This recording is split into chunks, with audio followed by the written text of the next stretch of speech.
నబీల్ మామూలోడు కాదయ్యా. ఓటింగ్‌ల గట్టిగానే పడుతుంది నబీల్‌కి ఓటింగ్ అని చెప్పుకోవచ్చు. ఇప్పుడు ఓపెనింగ్ ట్రెండ్స్ మాట్లాడుకుందాం. సో 6 మంది నామినేషన్స్‌లో ఉన్నారు. మీ అందరికి తెలిసిందే. ఎవరెవరు పేర్లు అనేది చెప్తా. పృథ్వీరాజ్, ఆదిత్య ఓం, మణికంఠ, ఇంకా నబీల్, ప్రేరణ, సోనియా. సో వీళ్ళు 6గురు నామినేషన్స్‌లో ఉన్నారు. ఇందులోకెళ్ళి సోనియా, ఆదిత్య ఓంకి కష్టమే అని చెప్పుకోవచ్చు. సో ఇప్పుడు ఎవరు ఏ పొజిషన్‌లో ఉన్నారు అనే దాని గురించి మాట్లాడుకుందాం.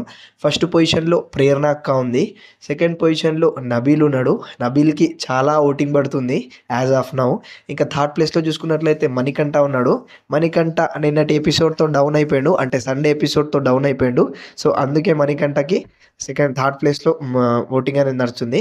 ఫోర్త్ ప్లేస్‌లో చూసుకున్నట్లయితే పృథ్వీరాజ్ ఉన్నాడు. సో పృథ్వీరాజ్ ఎలిమినేట్ అయ్యే అవకాశాలు లేవు. నాకు అనిపిస్తుంది అట్లా.